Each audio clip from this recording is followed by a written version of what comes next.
Hello bachcho, let's see the question which says that match the following metals listed in column 1 with extraction processes listed in column 2।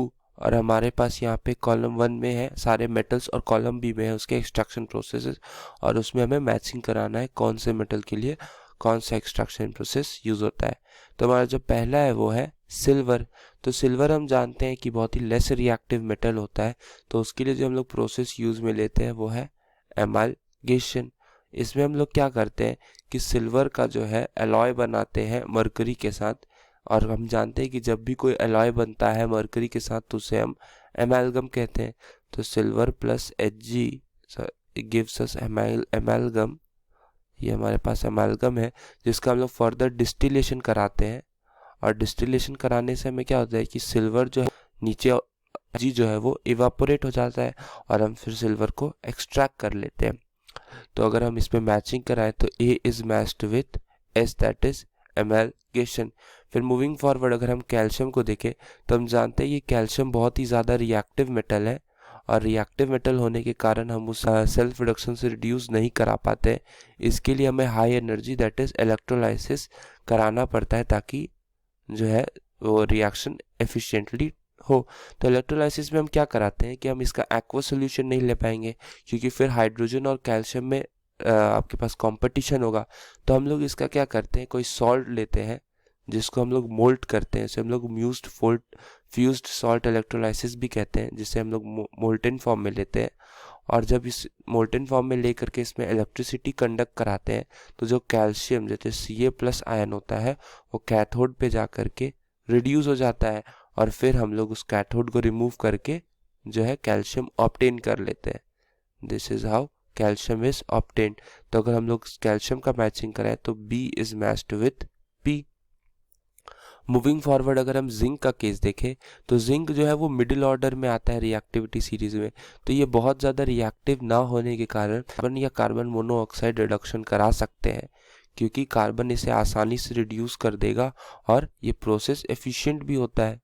Okay, तो इसका carbon reduction करा सकते हैं। इसका अगर हम reaction लिखे तो कोई भी और जो रहता है, अगर जिंक सल्फाइड जिंक कार्बोनेट है तो पहले हम लोग जिंक ऑक्साइड में कन्वर्जन या रोस्टिंग से और फिर फर्दर कार्बन रिडक्शन से हम लोग जिंक ऑब्टेन कर लेते हैं। ठीक है, तो this is how zinc is obtain. Moving forward अगर अपना नेक्स्ट केस देखें दैट इज आयरन। तो हम जानते हैं आयरन भी होता है, वो भी मिडिल ऑर्डर में ही बिलोंग करता है रिएक्टिविटी सीरीज में। सो इसका भी रिडक्शन हम लोग आराम से करा सकते हैं कार्बन या कार्बन मोनोऑक्साइड रिडक्शन से। मोनोऑक्साइड से रिड्यूस हो सकता है ऑक्साइड रिडक्शन। ओके, तो इसका हम लोग रिएक्शन लिखे तो ये भी सिमिलर होगा। अगर इसका कोई भी सल्फेट सल्फाइड या कोई भी हो रहा है तो पहले हम लोग उसको ऑक्साइड में बदलेंगे, फिर फर्दर कार्बन मोनोऑक्साइड को सब्जेक्ट करेंगे रिडक्शन से, तो हमें मेटल ऑब्टेन होगा और CO2 गैस रिलीज होगी। फिर अगर अपना हम लोग जैसे इसका पहले मैचिंग करा लेते हैं, जो C होगा वो दोनों से ही ऑब्टेन हो सकता है, कार्बन रिडक्शन और कार्बन मोनोऑक्साइड रिडक्शन। तो हम लोग Q और कार्बन मोनोऑक्साइड रिडक्शन से ऑब्टेन होता है जो कि स्मेल्टिंग प्रोसेस, जो हम लोग ब्लास्ट फर्नेस में कार्बन मोनोऑक्साइड बहुत ही ज़्यादा हाई टेम्परेचर होता है, इसके लिए कार्बन मोनोऑक्साइड ज़्यादा सुटेबल रिएजेंट हमारे पास वहाँ पे रहता है। मूविंग ऑफ फॉरवर्ड अगर अपना लास्ट देखें कॉपर, तो कॉपर का एक स्पेशल प्रॉपर्टी होती है दैट इज सेल्फ रिडक्शन। तो कॉपर का अगर मान लीजिए कोई भी सल्फाइड ओर है तो हम लोग पहले उसको पार्शियल रोस्टिंग करते हैं, और पार्शियल रोस्टिंग के बाद फर्दर हम उसको सब्जेक्ट करते हैं सेल्फ रिडक्शन से। तो वो जो रिएक्शन प्रोसीड होता है सेल्फ रिडक्शन का वो होता है Cu2 copper sulphide plus copper oxide का। जब हम लोग कराते हैं रिएक्शन तो वो कॉपर मेटल डायरेक्टली दे देता है और SO2 गैस रिलीज करता है। ओके, तो दिस इज द रिएक्शन। तो अगर हम इसका मैचिंग कराएं तो E is matched with T, that is self reduction.